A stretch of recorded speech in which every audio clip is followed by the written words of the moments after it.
Videos ನಿಮಗೆ ಇಷ್ಟ ಆಗಿದ್ರೆ ಸಬ್ಸ್ಕ್ರೈಬ್ ಮಾಡ್ಕೊಳ್ಳಿ, ಪಕ್ಕದಲ್ಲೇ ಕಾಣೋ ಬೆಲ್ ಐಕಾನ್ನ ಪ್ರೆಸ್ ಮಾಡಿ. ಮೊದಲನೇ ನೋಟಿಫಿಕೇಶನ್ ನಿಮಗೆ ಬರುತ್ತೆ.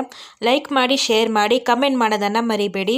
ಹೊಸದಾಗಿ ಅಡುಗೆ ಕಲಿತಾ ಇರ್ತಾರೆ ಅಲ್ವಾ, ಅವರಿಗೆ ಈ ವಿಡಿಯೋ.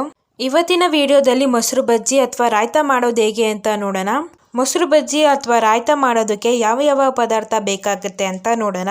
ಯಾವುದೇ ರೈಸ್ ಬಾತ್ ಆಗಿರ್ಲಿ, ಪಲಾವ್ ಆಗಿರ್ಲಿ, ಖಾರ ಪೊಂಗಲ್ಗಾಗಿರ್ಲಿ ಈ ಮೊಸರು ಬಜ್ಜಿ ತಿನ್ನೋದಕ್ಕೆ ತುಂಬಾನೇ ಚೆನ್ನಾಗಿರುತ್ತೆ. ದೊಡ್ಡ ಬಟ್ಲಷ್ಟು ಗಟ್ಟಿ ಮೊಸರು, ಸಣ್ಣದಾಗಿ ಕಟ್ ಮಾಡಿ ಇಟ್ಕೊಂಡಿರೋಂಥ ಟೊಮ್ಯಾಟೊ ಒಂದು, ಸಣ್ಣದಾಗಿ ಕಟ್ ಮಾಡಿ ಇಟ್ಕೊಂಡಿರೋಂಥ ಸೌತೆಕಾಯಿ 1/4 ಬಟ್ಲಷ್ಟು, ಸಣ್ಣದಾಗಿ ಕಟ್ ಮಾಡಿ ಇಟ್ಕೊಂಡಿರೋಂಥ ಈರುಳ್ಳಿ 1 ಕಪ್ ಅಷ್ಟು, 2 ಚಮಚದಷ್ಟು ಕೊತ್ತಂಬರಿ ಸೊಪ್ಪು, ಕೊನೆಯದಾಗಿ ರುಚಿಗೆ ತಕ್ಕಷ್ಟು ಉಪ್ಪು. ಮೊಸರು ಬಟ್ಲಿಗೆ ನಾನು ಟೊಮೆಟೊನ ಹಾಕೊಳ್ತಾ ಇದ್ದೀನಿ, ಸೌತೆಕಾಯಿಯನ್ನ ಹಾಕೊಳ್ತಾ ಇದ್ದೀನಿ. ಮೊಸರು ಬಜ್ಜಿಗೆ ತುರಿದಿರೋ ಕ್ಯಾರೆಟ್ ಕೂಡ ಹಾಕೊಳ್ಬಹುದು.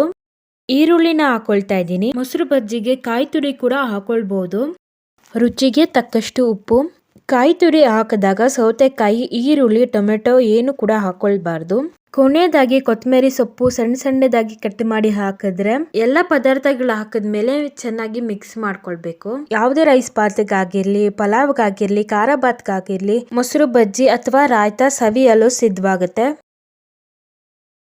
Facebook, Instagram, Twitter, WhatsApp channel, Telegram channel, thread ಇದೆಲ್ಲ ಲಿಂಕ್ಸ್ ಅನ್ನ ನಾನು ಡಿಸ್ಕ್ರಿಪ್ಷನ್ ಅಲ್ಲಿ ಕೊಟ್ಟಿದ್ದೀನಿ. ಅಲ್ಲೂ ಕೂಡ ಫಾಲೋ ಮಾಡೋದನ್ನ ಮರಿಬೇಡಿ. ನಿಮ್ಮ ಅನಿಸಿಕೆ, ಅಭಿಪ್ರಾಯ, ಟೀಕೆ, ಪ್ರೀತಿ ಮಾತು ಏನೇ ಇದ್ರೂ ಕೂಡ ಕಮೆಂಟ್ ಸೆಕ್ಷನ್ ಅಲ್ಲಿ ತಿಳಿಸೋದನ್ನ ಮರಿಬೇಡಿ. ವಿಡಿಯೋ ನೋಡಿದ್ದಕ್ಕಾಗಿ ಧನ್ಯವಾದಗಳು.